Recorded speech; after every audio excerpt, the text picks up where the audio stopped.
یہاں تک کہ بدترین شکست اٹھاتے ہوئے صلیبی اپنے اپنے قصبوں کو بھاگ گئے۔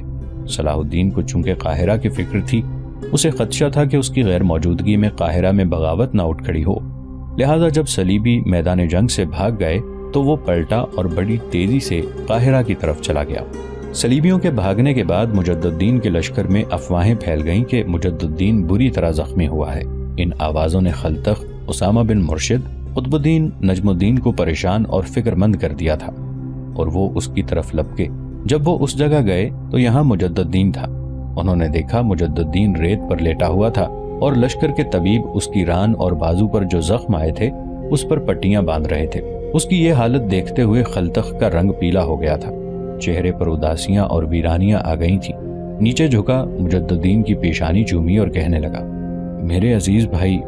اس سے آگے خلتخ کچھ نہ کہہ سکا۔ جواب میں مجدد الدین مسکرا دیا، بڑے پیارے انداز میں اپنا ہاتھ خلتخ کے منہ پر رکھ کر کہنے لگا، فکر کی کوئی بات نہیں، میں ٹھیک ہوں۔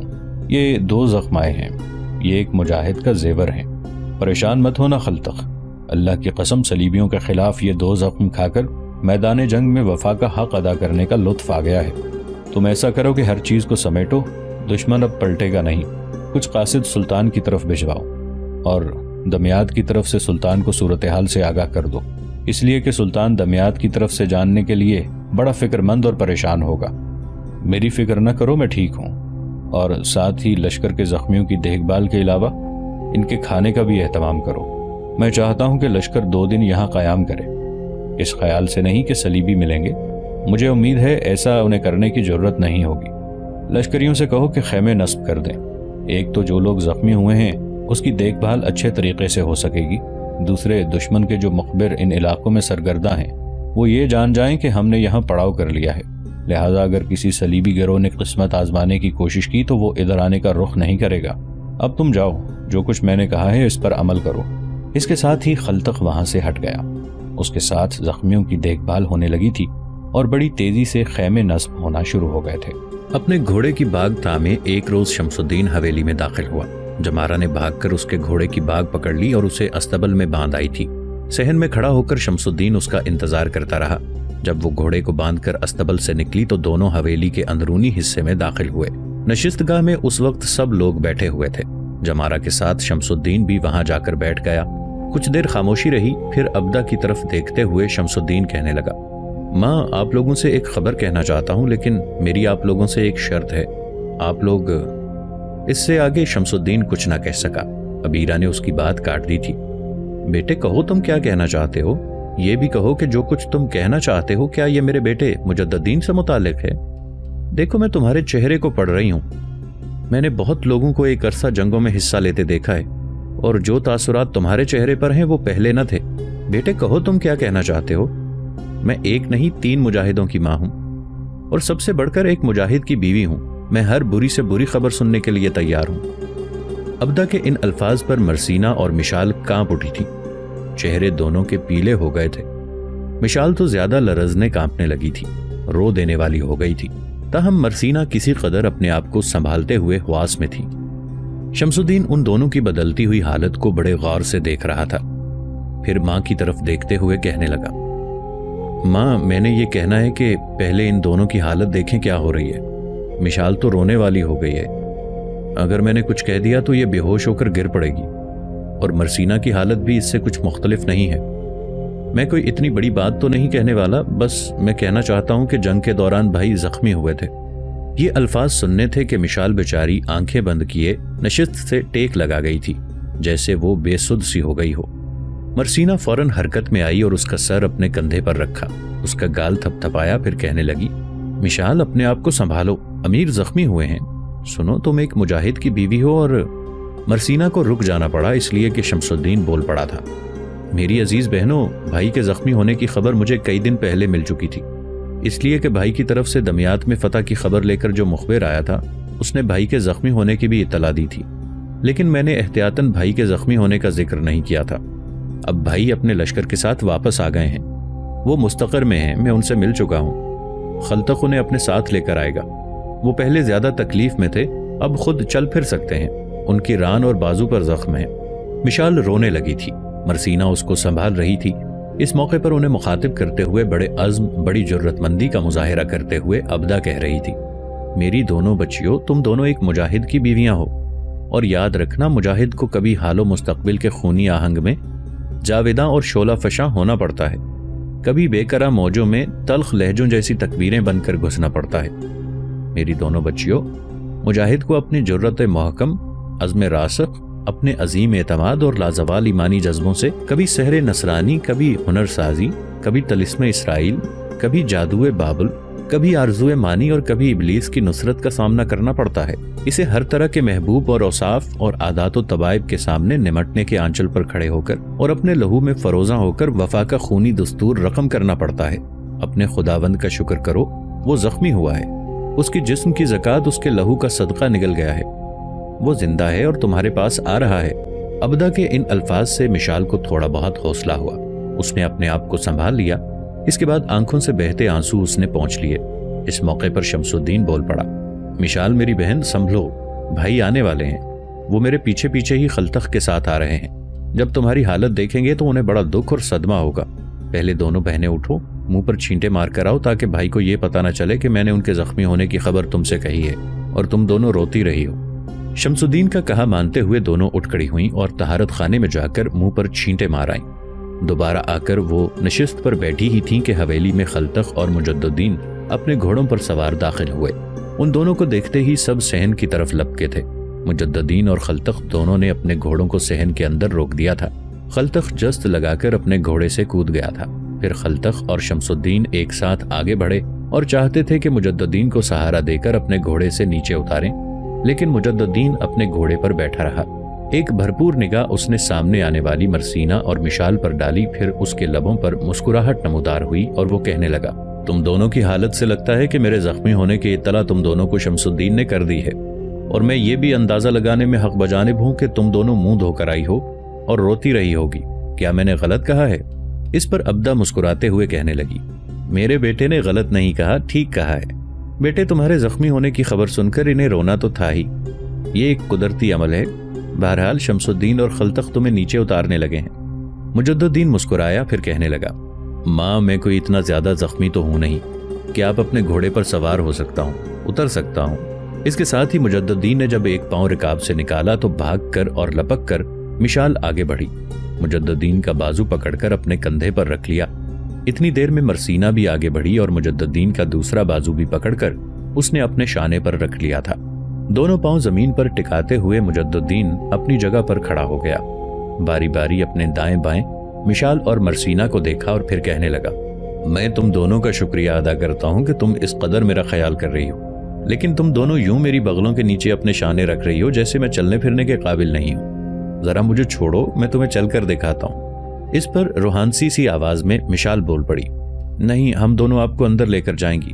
مجد الدین نے بڑے پیار سے مشال کا گال تھپ تھپایا اور کہنے لگا، لیکن مجھے ابھی تو چھوڑو، مجھے سب سے بات کرنے دو۔ آہستہ آہستہ مشال پیچھے ہٹ گئی، مرسینہ بھی اس کی طرف دیکھتے ہوئے پیچھے ہٹ کر کھڑی ہو گئی۔